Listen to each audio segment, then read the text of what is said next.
Let's stop pretending we don't know. We feel it, the clutter in our lives, the noise in our heads, the obligations we never chose, the people we keep around out of guilt, the dreams we buried under busy. The truth is, most of us are exhausted not because we're doing too little, but because we're carrying too much that doesn't matter. It's time to cut the waste. We live in a culture obsessed with accumulation. It teaches us that a packed calendar is a sign of success, that a cluttered closet is a reward, and that being perpetually busy somehow means we're doing life right. But if we get brutally honest with ourselves, that fullness often comes at a cost. Not the good kind, the kind that robs us. We keep stacking things, responsibilities, roles, distractions, thinking more will give us meaning, but instead of fulfillment, we feel fatigue. Instead of peace, we feel pressure. We've filled every inch of our lives, but we've left ourselves starving. We've gotten so good at performing productivity that we've forgotten how to feel purpose. We wake up, race through the day, fall into bed, and repeat. But somewhere in the middle of all that doing, we lost the thread. And that emptiness we try to ignore, it's not a flaw. It's a signal, a whisper from our soul that says, this isn't it. We're not tired because we're lazy. We're tired because we're spending our energy on things that don't nourish us. We are overworked and undernourished, physically, emotionally, spiritually. Look around your life and tell the truth. How much of what fills your space, your time, your head, is actually bringing you home to yourself? How much of it makes you feel alive, grounded, or even remotely connected to your purpose? We tolerate so much clutter, mental clutter, emotional clutter, social clutter, because we think we're supposed to. We mistake chaos for importance, but being constantly occupied isn't the same as being on the right path. In fact, sometimes it's the clearest sign that we've strayed from it. There is a difference between a life that is full and a life that is fed. A full life can be stuffed with noise, distractions, shallow connections, and toxic expectations. But a fed life, that's something different. A fed life is built with intention. It's slower, yes, but deeper. It makes space for rest, for truth, for joy that doesn't require an audience. It honors what you actually need, not what the world says you should want. And the first step to building it is admitting what's no longer working. But admitting it is hard, because we've been taught to equate quitting with failure. We've been told that letting go means we're weak, so we hold on tight to routines that exhaust us, relationships that no longer reflect who we are, and goals that were never ours to begin with. We hold on because we fear the emptiness that might follow. But here's the truth no one wants to say out loud. Sometimes the only way to find real meaning is to clear out everything false. You cannot keep carrying the life you've outgrown and expect to feel whole. And what about the emotional weight, the unspoken expectations, the invisible labor, the performance we put on just to make other people comfortable?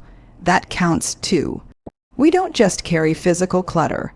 We carry the fear of disappointing others, of being seen as difficult, of finally speaking a truth that breaks the pattern. We carry it all, silently, while smiling through gritted teeth. And it's killing our joy. We weren't meant to live like this. We weren't built to survive on scraps of validation and leftover energy. We are allowed to want more. We are allowed to want less. This is where courage steps in. Because it takes courage to evaluate your life and say, this isn't working anymore. It takes courage to look around and realize that the very things that keep you busy are also the things keeping you from yourself. Cutting the waste isn't about being ruthless. It's about being honest. It's about realizing that your time is sacred, your energy is not infinite, and your peace is non-negotiable. You don't need to do more. You need to choose better, because a life that is full, but not fed, isn't a life. It's just noise, and you were made for more than noise. You were made for meaning. We grow up thinking endurance is a virtue, that the more we can tolerate, the stronger we are, that if we can just hang on long enough, maybe things will get better, maybe they'll change, maybe we'll finally feel the love we've been working so hard to earn. And so we stay, in roles, in relationships, in environments that quietly drain the life from us. We stay because we've been conditioned to believe that leaving means failure, That walking away means we didn't try hard enough. But here's the truth. Your worth is not measured by your ability to suffer. Somewhere along the way, we internalized this idea that loyalty means self-abandonment, that to prove we care, we have to sacrifice our needs, our time, even our sanity. We say yes when everything in us is screaming no. We keep showing up in spaces that don't see us. We give and give until we have nothing left and still feel guilty for wanting something back. But loyalty that requires you to betray yourself isn't love. It's emotional slavery, and it's time we stop romanticizing pain and start honoring our own limits.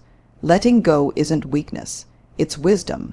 It's the radical act of realizing that your energy is sacred, your peace is priceless, and your time cannot be replaced. It's the strength to say, just because I've invested years into this doesn't mean I owe it my future. That job that leaves you empty, that friendship that's always one-sided, that routine that numbs you instead of lifting you. Just because it's familiar doesn't mean it's healthy. Just because it's always been that way doesn't mean it should stay that way. You are allowed to evolve. There is a myth that quitting is giving up. But sometimes quitting is choosing yourself. It's not failure to walk away from something that's crushing your spirit. It's clarity. It's courage. We don't talk enough about how much strength it takes to leave what's hurting you, especially when no one else sees the damage, when everyone else thinks you're being dramatic. When they say, but it's not that bad, but you know what's true in your body. You know what's true in your bones, and the body never lies. What drains you will never sustain you. You can't build a meaningful life on resentment, depletion, and silent suffering. You can't keep putting your soul on the back burner and expect to feel whole. We live in a world that idolizes perseverance but rarely asks, is what you're pushing through even worth it? Are you enduring because it matters, or because you're afraid of what will happen if you stop? That question is the line between burnout and breakthrough. Sometimes the most loving thing you can do for yourself is to let go of the story that you have to carry it all, that it's your job to fix, to please, to absorb everyone else's dysfunction. You are not a dumping ground for other people's chaos. You are not a machine built to function no matter the cost. You are a human being with needs, limits, dreams, and any system, any person that demands you silence those things for their comfort is not your home. It's your cage. You are not obligated to keep what drains you, not out of guilt, not out of fear, not out of habit. Growth is not polite. It's not always pretty, but it is necessary, and sometimes it begins with a single, defiant choice. I don't have to keep carrying what's breaking me. You get to release what no longer serves you. You get to reclaim your energy. You get to be free, because you were not born to be depleted. You were born to be alive. There's a quiet cost to every decision we make, especially the ones we make out of habit. Every time we say yes to something out of guilt, fear, or obligation, we are silently saying no to something else. Most of the time, we don't even realize it. We agree to another meeting, another favor, another invitation that drains us. And somewhere in the background, our personal priorities, our rest, our dreams, and even our values get pushed further down the list. This isn't just about time management, it's about soul alignment, because you can't give your best energy to what matters most when you've already spent it all on what doesn't. We live in a culture that celebrates the hustle, that praises people for being endlessly available, endlessly agreeable. We're told that to be a good friend, a good parent, a good employee, we have to say yes as often as possible, but there's a lie hiding in that pressure. The lie is that saying yes means you're generous and saying no means you're selfish. That's not truth. That's manipulation. Generosity without boundaries is just depletion in disguise. If you say yes to everything, your yes stops meaning anything. It becomes automatic, meaningless. Hollow, saying no, isn't about rejection. It's about intention. When you say no to something that doesn't align with who you are or where you're going, you're making space for what actually matters. You're protecting the energy that fuels your purpose. You're clearing room for your family, your healing, your creativity, your health. And if you're not intentional about that space, the world will gladly fill it for you, with noise, with distractions, with expectations that do nothing but pull you further from yourself. That's not just inefficient. It's dangerous because when you're constantly reacting to life, you stop creating it. Think about how many times you've said yes when everything in your gut said don't. Think about the events you went to, the favors you agreed to, the conversations you endured just to keep the peace. But here's the truth we don't say out loud. Peacekeeping is not the same as peacemaking. Peacekeeping often means silencing ourselves. It means shrinking, pretending, performing. And every time you do that, you abandon something sacred inside you. You're not just giving away time, you're giving away pieces of your integrity. This is where burnout begins, not in the big decisions, but in the tiny compromises we make every day. One yes, that should have been a no. One skipped boundary. One quiet voice in your chest that you ignore again and again, until one day you wake up and realize you've built a life that looks good on the outside, but feels like a stranger's on the inside, and you wonder how you got here. You got here by forgetting that every choice is a trade, and if you don't protect your priorities, they will be replaced by someone else's. The people who live fulfilled, purpose-driven lives aren't the ones who do everything. They're the ones who choose with clarity. They don't chase approval. They don't try to be everything to everyone. They know that life is finite, and so is energy. They've learned the power of a well-laced no, and not a cruel no, not a defensive no, but a grounded, intentional, self-respecting no, because they understand that every no to what's misaligned is a yes to what gives them life. Your yes is sacred. It's your signature. It's your stamp of alignment. Don't give it out freely. Don't give it out just to avoid discomfort, because the truth is, discomfort is temporary, but regret lasts longer. And when you start choosing from a place of clarity, from purpose, from self-respect, you begin to build a life that reflects who you really are, not the version of you that's been shaped by everyone else's needs. You get to stop surviving your schedule and start living your values. Every yes counts. Make it count for something that matters. Familiarity is seductive. It wraps around us like a blanket, whispering that if we stay here, stay in this job, this relationship, this version of ourselves, we'll be safe, even if it's not working, even if it hurts, even if it keeps us small. Because at least we know what to expect, at least we know the rules. We become experts at surviving situations we've outgrown simply because we know how to navigate them. But comfort isn't always kindness. And what's familiar isn't always what's meant to last. We often confuse comfort with alignment. Just because something feels familiar doesn't mean it's right. You can spend years walking the same path, not because it's leading somewhere meaningful, but because it's the only path you've ever known.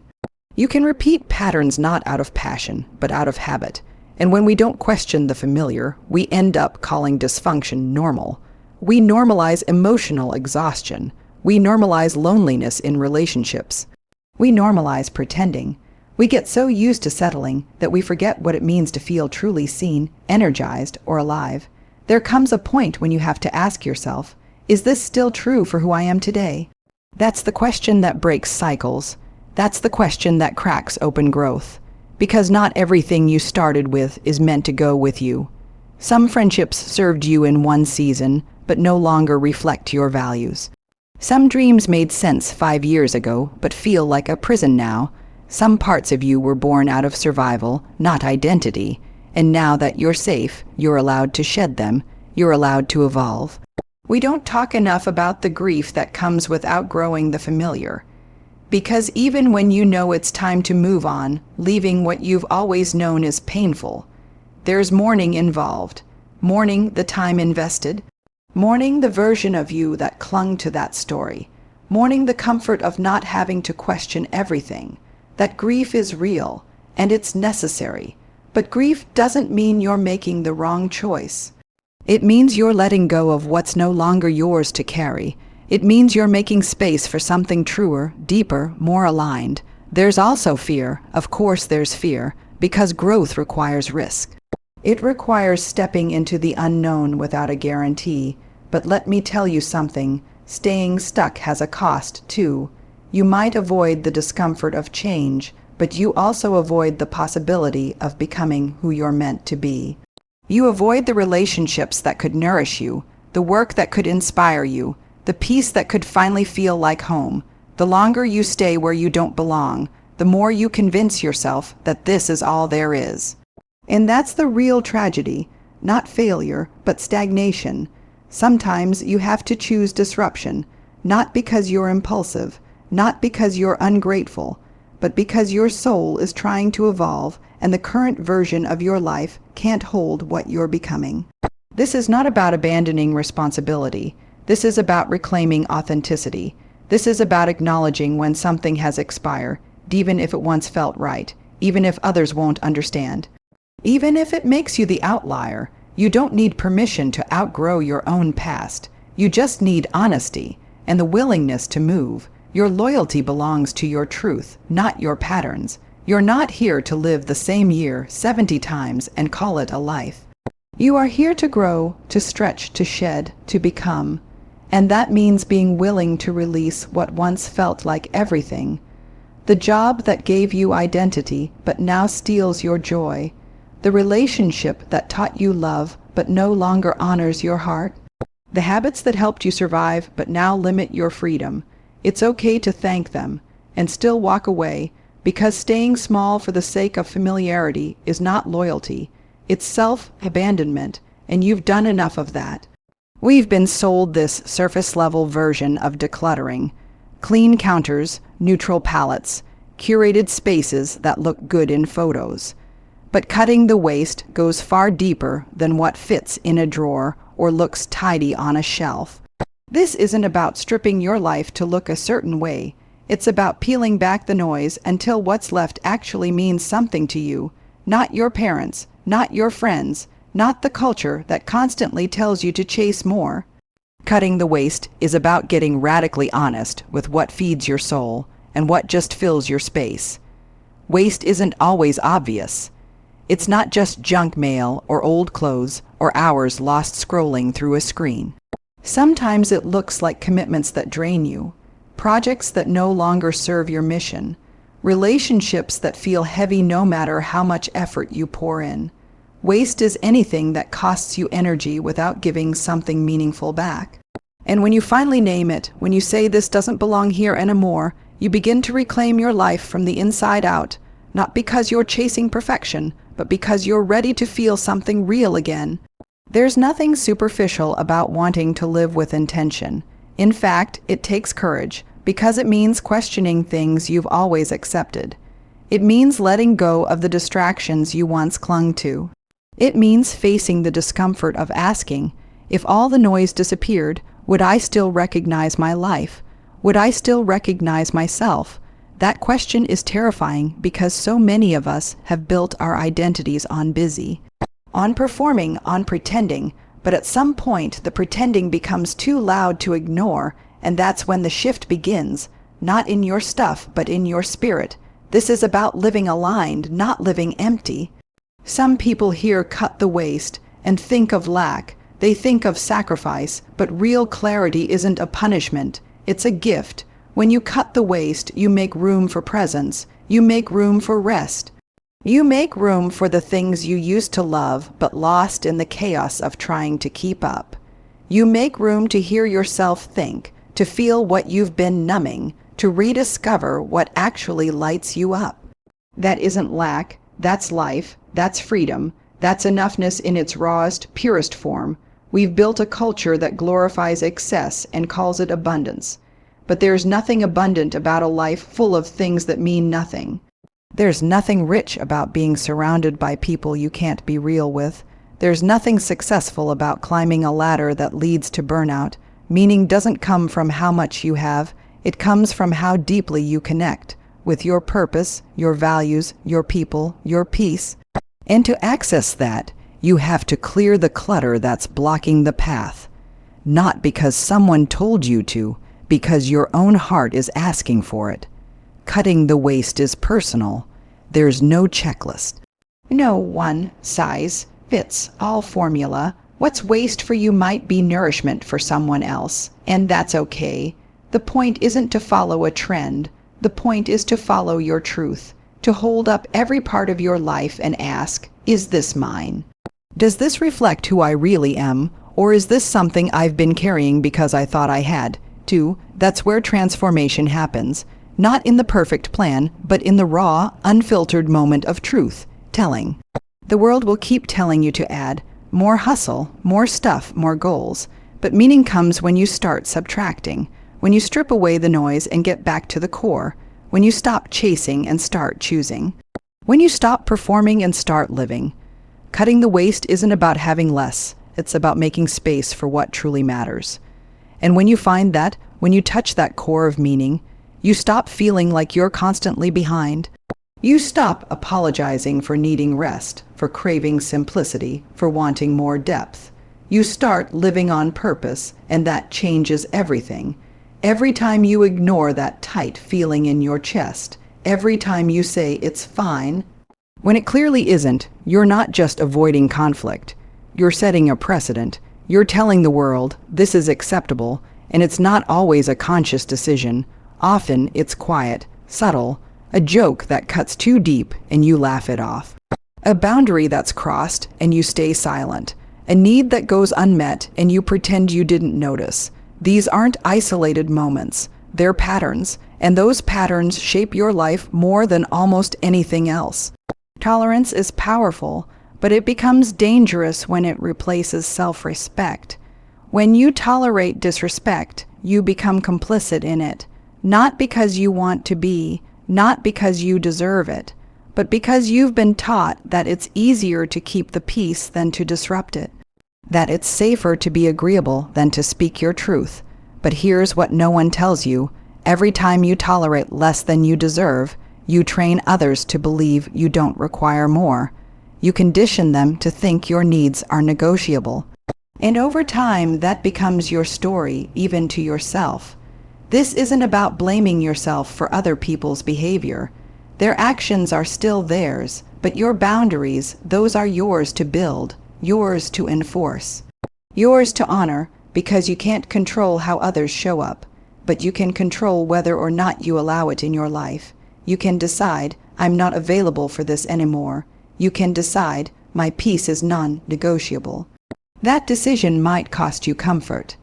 It might cost you relationships that were built on your silence, but it will never cost you your soul, and that is a trade worth making every single time.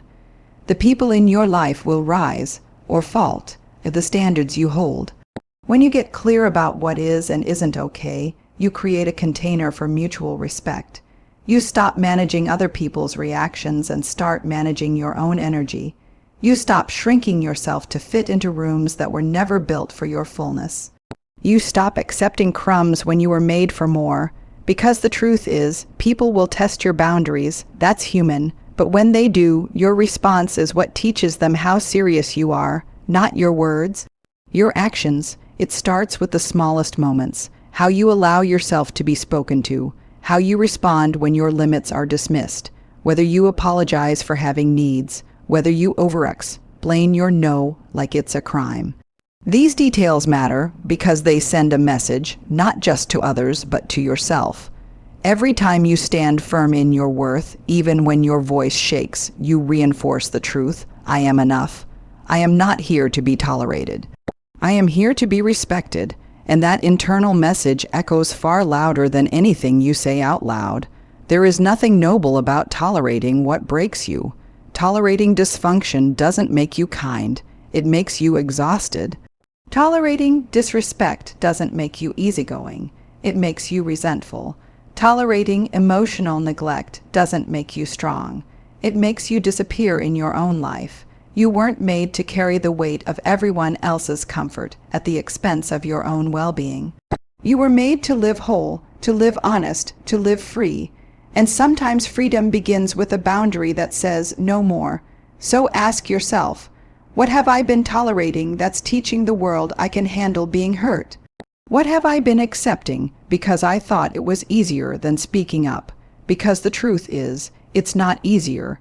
It just delays the pain, it compounds it, and when you finally stop tolerating what's misaligned, something powerful happens. You stop attracting what you don't deserve. You start demanding more, not with force, but with clarity. You start becoming someone who doesn't just hope for better treatment. You require it, and that requirement becomes a new standard. One that builds a life rooted not in survival, but in self-respect.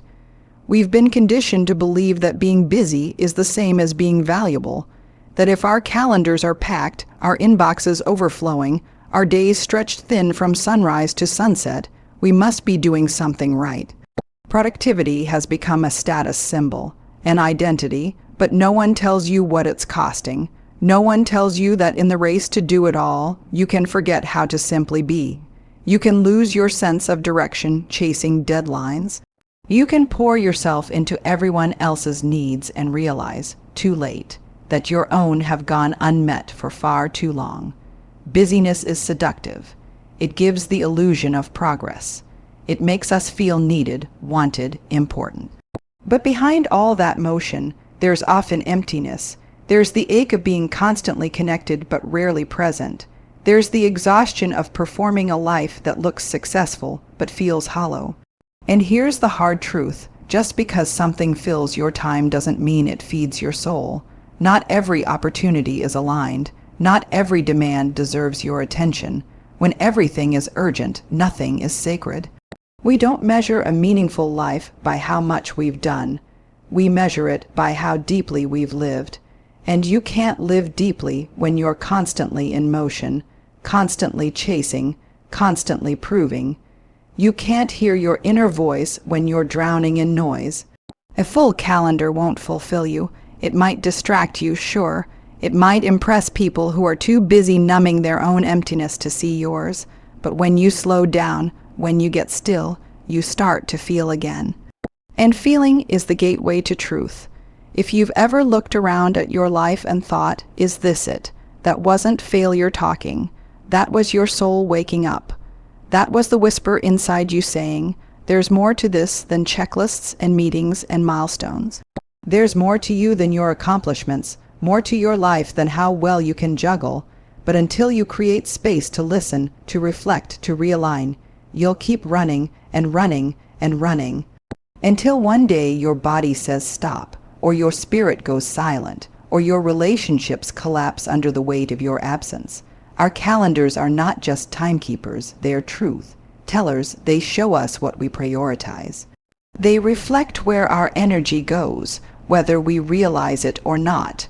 And if we're honest, many of us are investing in things that leave us depleted, not restored. We say yes because we're afraid of what will happen if we don't. We overcommit because slowing down feels too uncomfortable. But comfort isn't the same as connection. And if your life is full but your heart is empty, that's not a scheduling problem. That's a soul problem. There's nothing weak about needing rest. There's nothing selfish about protecting your peace. It takes courage to say, I'm not doing more until what I'm doing actually matters. It takes strength to break free from the addiction to busyness and choose depth over distraction. Because, let's be clear, this world will always ask for more of you. It will never be satisfied. You have to draw the line. You have to decide, what am I willing to sacrifice? And what am I no longer available for? That decision will define your life far more than anything you add to your to-do list. You were not put on this earth to fill every hour. You were not born to be a machine. You were made to connect, to create, to breathe, to love, to feel wonder and joy and even grief, because all of it is part of a soul that's alive. A full calendar without soul is a slow kind of dying. So clear the space, not just in your schedule, but in your spirit. Create room for meaning again, not in the empty spaces between meetings, but in the way you live, love, and lead with intention. Because at the end of the day, it's not about how much you did, it's about how much of you was truly here. So let this be your reckoning and your release. You don't owe the world your burnout. You don't owe anyone your constant availability, your never-ending hustle, your silence, or your self-abandonment. What you owe yourself is presence, alignment, a life that feels honest when no one's watching, a life that fills you up instead of draining you dry, because cutting the waste isn't about doing less, it's about finally living more. Fully, bravely, unapologetically, choose meaning, choose boundaries, choose peace, and let everything else go, you said.